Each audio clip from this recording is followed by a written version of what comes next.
What is up, guys, and welcome to this video where I'm going to be talking about 5 things that I wish I knew before my freshman year of college. Right now, I'm a current freshman at the University of North Carolina at Chapel Hill.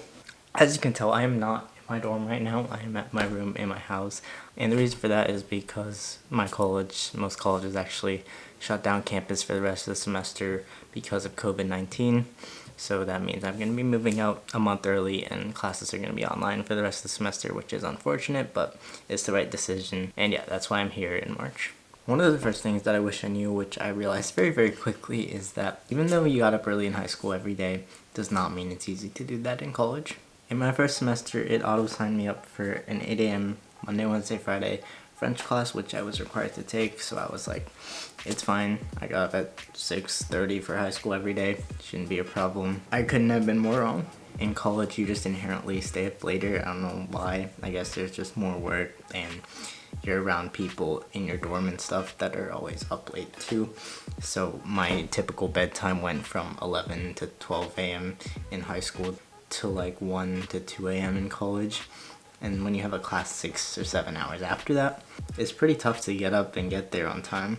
There's multiple times where I got up at 7:50, 7:55 and had to sprint out, and I even brought my bike to campus solely because I knew that this would happen again, so I'd have a quicker way to get to my class, which is a 15-minute walk away. And in college, no one's there to hold you accountable. You don't have your parents. Only thing is maybe if your roommates in that class, you guys can hold each other accountable, but still. In my experience, I would avoid really early classes like 8, maybe 9 a.m.s too, but don't go for like only afternoon classes cause then you tend to just sleep in and waste a lot of your day too. And on top of that, if you have classes back to back after that early one, it becomes really hard to get breakfast unless you get up even earlier. Now, somewhat tying into that, the next thing is how important it is to create a daily schedule or routine of sorts. Look at your weekly schedule and then try to create a routine that you can follow on Monday, Wednesday, Fridays, and Tuesday, Thursdays. Yeah, it doesn't have to be anything physical, just keep it in your mind. That's what I did, and try your best to follow it every day. Now, the thing about college is that there's unexpected stuff that pops up a lot of the time. So if you ever have like a sports game that you want to go to, or a club meeting, you're eating out with someone, you have an exam the next day, so you need to spend more time studying, anything like that, and just prioritize and figure out what the best way to go about your day is. After a few weeks, it'll just start to become second nature. Every day after I ate lunch on a Tuesday, I just find myself walking across the road to the library just because that was my schedule every day. And I think doing this is one of the first good steps to figuring out how to navigate college. Next up is just knowing the amount of resources that you're going to have access to in college for free.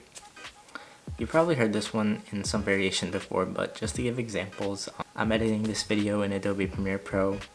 My thumbnails are made in Photoshop, all of which cost a pretty decent amount to buy outside, but with college you get the full Adobe Creative Cloud for free. All the Microsoft programs like Word and PowerPoint free. A lot of the libraries allow you to rent out laptops or microphones if you just need one for a couple days or whatever. So there's like digital stuff like that, but there's also just the physical places on campus that you have access to. One is just the campus health facility. As an example, I had a pretty serious allergic reaction to something I ate in the dining hall, so my friends were able to just walk me to our campus health building, which was like 5-10 minute walk away, and they got me in like 5 minutes, gave me an injection, and it was fine, and all that is covered. Along with this, you have the gym. Try to make time to go to the gym. It's not going to cost you anything. You just scan your ID card and they let you in. You have all the sports facilities, soccer fields, basketball courts, stuff like that. And there's just a lot in college that you can take advantage of, so research what your campus has and use them to your benefit. Next up is that going to college does not automatically increase your social life. What I mean by this is I know a lot of people in high school, me included back then, thought that as soon as you go to college, you're just instantly going to meet more people, make new friends, have more time to hang out, do fun things and all that. But that just doesn't happen on its own, that's the truth. And a lot of people are finding that out the hard way. You do still have to make an effort to make that happen. The opportunity to do that becomes greater in college than in high school because of the amount of people you're surrounded by, but you still have to make an effort to go further than just joining clubs and stuff like that. It's just not all magically gonna fall into place once you go to college. And kind of going along with this, if a lot of people from your high school are going to that college, that's gonna very likely be who you gravitate towards hanging out with for the first part of it, at least until you make those efforts to start branching out. So be wary of that. And this isn't saying that it's impossible to make friends in college. No, you can do it, but just don't think that it'll happen without you making any efforts to. My fifth thing is just the overall difficulty rise of college. In high school, it's a pretty gradual increase from like 9th to 10th grade, 10th to 11th grade, and you could kind of expect what was coming.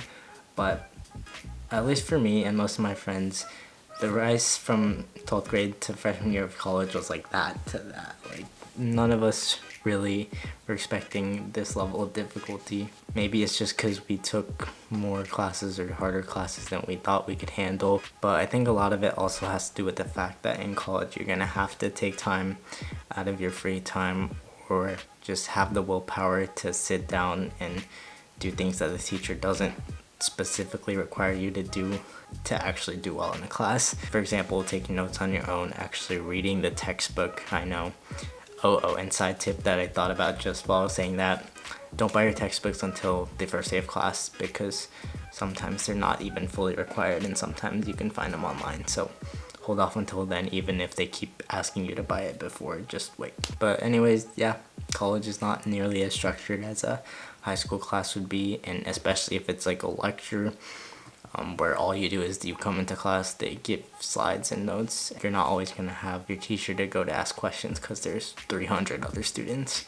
So that's kind of why I prefer smaller classes in college, but there's some that you just can't get out of, and for that you just have to deal with it. So just know that college is a grind, but if you balance it well with everything else, it should be pretty manageable. So those are the 5 things that I have for you that I wish I knew before freshman year. The list goes on, there's a lot more I could say, so if you want a part 2, drop a like. I'll try my best to make one. But now I texted this question to a few of my friends to see what they thought, so I'm going to read some of their responses to you now. Alright, so it's been like a day since then. Quite a few of my friends have responded, so I'm just going to go through some of my favorites right now. First one says, I guess I wish I knew the importance of getting out there early on and trying to get involved / make friends.